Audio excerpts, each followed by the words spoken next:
रक्तदान से न सिर्फ दूसरों की जिंदगियां बचती हैं बल्कि खुद का शरीर स्वस्थ होता है, चेहरे पर चमक आती है। इतना ही नहीं, यदि किसी को कोई रोग है और उसके बारे में कोई जानकारी नहीं है तो उसका पता भी समय रहते चल सकता है। यह कहना है सिविल अस्पताल के ब्लड बैंक इंचार्ज डॉक्टर रूपा पांडे का। उन्होंने बताया कि 30 से 32 साल का उनका अपना अनुभव है कि आज तक रक्तदान से किसी का कोई नुकसान नहीं हुआ। उन्होंने बताया कि कई अध्ययनों से पता चला है कि रक्तदान करने के बाद 24 घंटे में शरीर दोबारा से रक्त की रिकवरी शुरू कर देती है और 3 महीने बाद एक बार फिर हम रक्तदान करने के लिए तैयार हो जाते हैं। इसलिए रक्तदान करने से कोई दिक्कत नहीं आती है। इसके अलावा रक्तदान करने से गंभीर बीमारियों का पता चलता है। रक्तदान के समय HIV, मलेरिया व BDRL समेत कई अन्य प्रकार की जांच होती है। इस दौरान यदि किसी को कोई बीमारी हो गई और उस बीमारी के बारे में पता नहीं है तो विशेषकर HIV व हेपेटाइटिस जैसे रोग का पता यदि विंडो पीरियड में चल जाए तो इसे दूसरों में फैलने से रोका जा सकता है। वहीं रक्तदान करने से बोन मैरो एक्टिवेट होता है, शरीर में रक्त बनने की रफ्तार बेहतर होती है। अभी तक का हमारा जितना भी एक्सपीरियंस है, बल्कि सब अंदर से खुश होकर के आते हैं कि डॉक्टर साहब अगला ब्लड हम कब दे सकते हैं, कब दे सकते हैं। तो जो ये कब वर्ड आता है, इसमें कुदरत ने इस तरह से बनाया है कि हमारी जो RBC है ये हर 90 से 120 दिन पे डिस्ट्रॉय हो जाती है।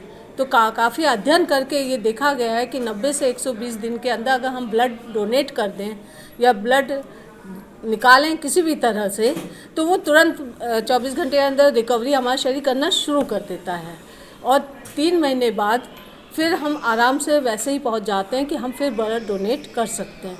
तो 3 से 4 महीने के अंतर पे आराम से आप ब्लड दीजिए, कहीं कोई परेशानी नहीं आने वाली है। और साथ में ये है कि एक बार आपने ब्लड देने का दिल में इच्छा की है तो आगे बढ़ के तो देखिए, जागरूकता तो मन में लाइए। इंसान में जब जागरूक होता है तो एक डोनर फॉर्म होता है हमारे यहाँ, जब हम उसमें भरते हैं तो सारी क्वेश्चंस उसमें आ जाते हैं और उसमें सारे डिजीज़ के बारे में पूछा जाता है। तो अपने आप खुद को वैल्यूएट कर लेते हैं कि हमारे में क्या कमी है, क्या नहीं है। बाय द वे कोई कमी है जिसकी वजह से आप ब्लड डोनेट नहीं कर पाते हैं या कुछ है, तो उसको हमारे के डॉक्टर्स हैं, हम लोग बताएंगे, उसका जांच करवाएंगे। और ऐसी कोई बीमारी नहीं है कि जो ठीक नहीं हो सकती है। और जो बड़ी कैंसर जैसे है, हीमोफीलिया है, थैलेसीमिया है, जो बीमारियां हैं, तो ऑटोमेटिक वो इंसान तो नहीं आएगा ना ब्लड डोनेट करने के लिए। लेकिन उसका रोल क्या है, उसी के लिए तो हम लोग ऐसा कर रहे हैं। ये हम लोग का मानवता है, मानव के ही काम आएगा।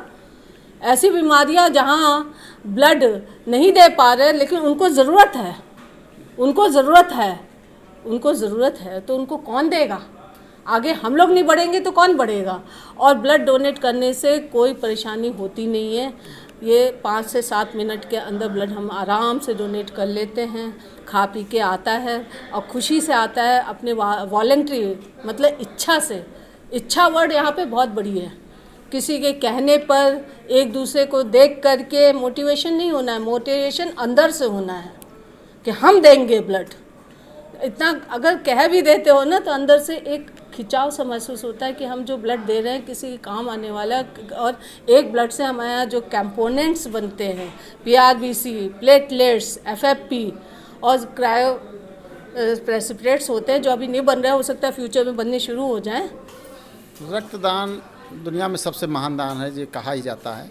और सबसे बड़ी बात है कि रक्त का कोई विकल्प नहीं है। मानव शरीर से निर्मित रक्त ही मानव को चढ़ सकता है, कहीं पर इसका कृत्रिम रूप से रक्त का निर्माण नहीं होता है।